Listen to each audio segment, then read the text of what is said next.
My name is Emily, age 44, and I'm employed as a TV broadcaster. Alongside me is my husband Tom, also 44, who manages a photography studio. Our journey began in high school, where we became each other's first and only significant other. The path to marriage was natural, as if destiny had woven our lives together seamlessly. At 25, tragedy struck when I lost my parents in an accident. In the aftermath, Tom's unwavering support was a lifeline, solidifying his place as not just a husband but a familial anchor. Post-nuptials, Tom relocated to my childhood home, a sanctuary left behind by my parents, where I found solace in our shared space. Our union bore fruit with the arrival of our son, bringing immense joy into our lives. Tom proved to be the epitome of an egalitarian partner, seamlessly balancing household responsibilities and childcare, a testament to his commitment to our shared goals. Yet, amidst our bliss, a shadow loomed in the form of my mother-in-law Jen. She couldn't reconcile with the sight of Tom, a man, taking charge of domestic duties. Reflecting on an incident a decade past, when our son was just beginning elementary school, Jen's presence escalated. With the transition from nursery to elementary school came logistical challenges, prompting us to rely on her assistance in ferrying our son home. Her frequent visits coincided with her husband Steve's retirement, affording them both ample free time. Jen, a staunch traditionalist, had embraced the role of homemaker while Steve was less inclined towards household chores. Whenever Tom found himself in the kitchen, effortlessly whipping up meals, Jen's disapproval lingered audibly in muttered phrases like, "A man's place isn't in the kitchen," or nostalgic remarks about how their generation wouldn't conceive of such occurrences. Upon my initial visit to their home, Jen wasted no time in expressing her expectation for me to relinquish my career aspirations, firmly rooted in her belief that women should prioritize homemaking. My role as a glamorous broadcaster seemed to irk her, contrasting sharply with her worldview. Yet Tom, who had witnessed my passion for broadcasting since our high school days, remained steadfast in his support for my ambitions. Likewise, I championed his pursuit of photography, and our symbiotic collaboration felt organic and effortless. Navigating the challenges of nursery school proved to be a joint effort, but the transition to elementary school brought unexpected hurdles, particularly with after-school care proving less accommodating. This compelled us to lean on Jen's assistance more heavily. As she began to frequent our home, her critiques of household tasks became a common refrain. Despite Tom's nonchalant responses defending our division of labor, Jen persisted in voicing her disapproval, often behind my back. Yet, recognizing her invaluable help, I chose to endure her comments in silence, opting not to engage in confrontation. Despite her traditional values, Jen had a surprising affinity for modern conveniences. Proudly brandishing her smartphone, she boasted of being the sole owner among her peers, reveling in the ease of access it provided. "I'm ahead of the curve," she proclaimed, enthusiastically exploring the internet for various purposes. "Look at how simple it is to do things now," she remarked, advocating for the adoption of convenient tools. Embracing the digital age, she efficiently utilized online platforms for tasks like restaurant reservations and service bookings. However, Jen's embrace of modernity seemed selective when it came to our family's shopping habits. Disapproving of our reliance on a delivery service for weekly grocery orders, she voiced her dissent with comments like, "You should handle the shopping yourself," and lamented the perceived wastefulness of delivery fees.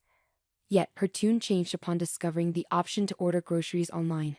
Encouraging me to embrace this newfound convenience, she eagerly advocated for the abandonment of outdated paper forms, highlighting the benefits of digital shopping. During evenings when Jen lingered at our home while Tom and I prepared dinner, she often cited the need to return for Steve's meal, emphasizing his inability to dine alone. Steve's aversion to household tasks was evident, leaving Jen to shoulder the domestic burden. Curious about Tom's contrasting approach, I once questioned him about his cooperative attitude towards chores, given his upbringing. Tom's response shed light on his determination to avoid the same complaints his mother had voiced about his father's lack of involvement. It was a lesson learned through observation of negative patterns. Jen's frustration with her husband's reluctance to contribute to household chores was palpable, contrasting with her bemusement at her son's willingness to pitch in. Perplexed by her seemingly contradictory stance, I suspected that Jen found solace in airing grievances, prompting me to maintain a cautious distance. Little did I know at the time, Jen's mounting frustrations would eventually lead her to take drastic actions, such as selling our house without consent, revealing the depths of her desperation.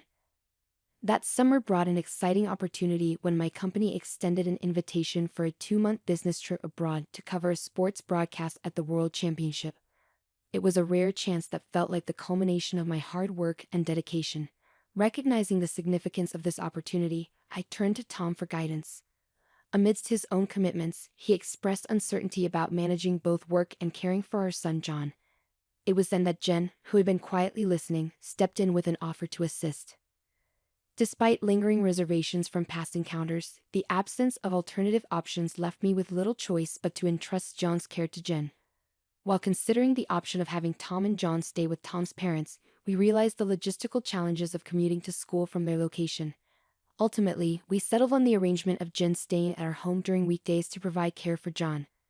With this plan in motion, I embarked on my business trip, fully immersing myself in the sportscasting work and achieving significant strides in my career. Exhausted and relieved to be back in the U.S., I trudged towards my home on a weekday afternoon, burdened by the weight of my suitcase. As I approached the entrance, I was met by Jen, who seemed oddly eager. Prepared to express my gratitude for her assistance during my absence, I was blindsided by her unexpected declaration. "This house sold for $300,000, so I'm taking the full amount." Stunned, I struggled to process her words. "Our house?"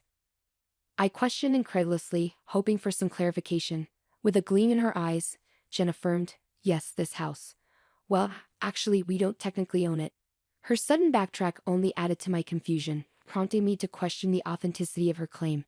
However, Jen dismissed my doubts with laughter, insisting on the validity of her statement and brandishing the registration certificate as evidence. As she stood there, arms crossed and seemingly victorious, I realized that reasoning with her would be futile. Deciding to change tactics, I attempted to redirect the conversation. "Let's set that aside for a moment. Why are you selling it?" I inquired, hoping for some semblance of explanation. With a nonchalant air, Jen declared, "What belongs to the wife belongs to the husband, and therefore to me. I'm using it to build a new house." Her rationale, though flawed, hinted at a deeper agenda, leaving me grappling with a sense of disbelief and betrayal. As Jen's words echoed in the air, her bloodshot eyes filled me with a creeping sense of unease. The notion of a new house, one that belonged to both my husband and me, suddenly seemed tainted with a sinister undertone. Her resolve was palpable as she outlined her intentions, driven by a misguided sense of obligation to shield Tom from household chores. "I've raised him not to engage in such tasks, and I won't allow him to do so in the future," she declared with unwavering conviction.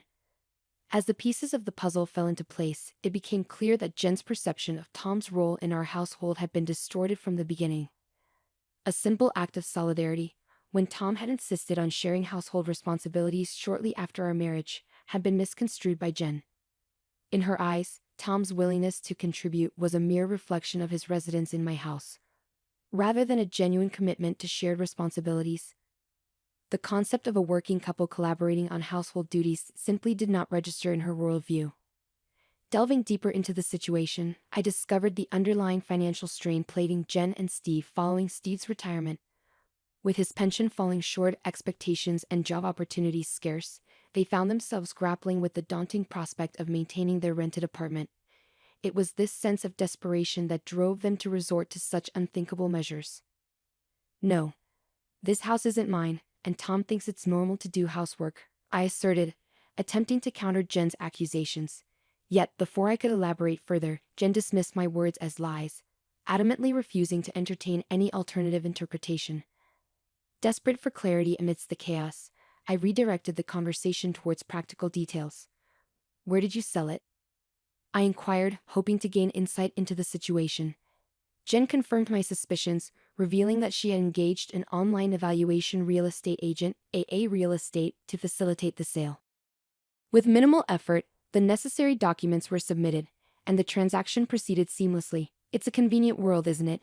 she remarked with a hint of satisfaction.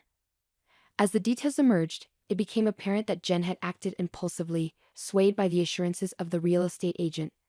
The allure of a lucrative offer, coupled with the buyer's eagerness for a property in our area, had seemingly convinced her of the transaction's merits, selling a 20-year-old house for $300,000. "I found a good real estate, didn't I?" she boasted proudly, oblivious to the turmoil her actions had caused. As I delved into my investigation, I came across a website for the real estate company that appeared legitimate. Attempting to confirm the validity of the sale, I dialed their number, only to be met with silence on the other end. Seeking clarification from Jen regarding her involvement, I demanded to know if she had physically visited the real estate company's address. Her response was dismissive, claiming that such visits were unnecessary in today's digital age. Determined to uncover the truth, I issued a firm ultimatum: visit the address in person the following day, or our discussion would cease. To my astonishment, Jen's tearful call the next day confirmed my worst fears. The purported real estate company was nowhere to be found. In its place stood a derelict wooden structure devoid of life. Despite the gravity of the situation, I couldn't help but burst into laughter at Jen's folly. Upon her return, Jen confessed to her misguided actions. Fueled by a misplaced sense of opportunity upon discovering the house registration certificate in my name during my absence, she had enlisted the services of the real estate agent. Their shameless assurances, coupled with Jen's naivety, led her to believe that the sale was legitimate, even without actual ownership. In her eagerness to seize what she perceived as an opportunity, she had unwittingly fallen prey to deception, providing the agent with all the requested documents without hesitation. Upon discovering a potential buyer, the fraudulent real estate agents demanded a deposit, half of their commission fee, amounting to $4,800, equivalent to half of the $9,600 commission promised for the $300,000 sale. Concerned of the gravity of the situation, I promptly contacted the authorities to report the scam.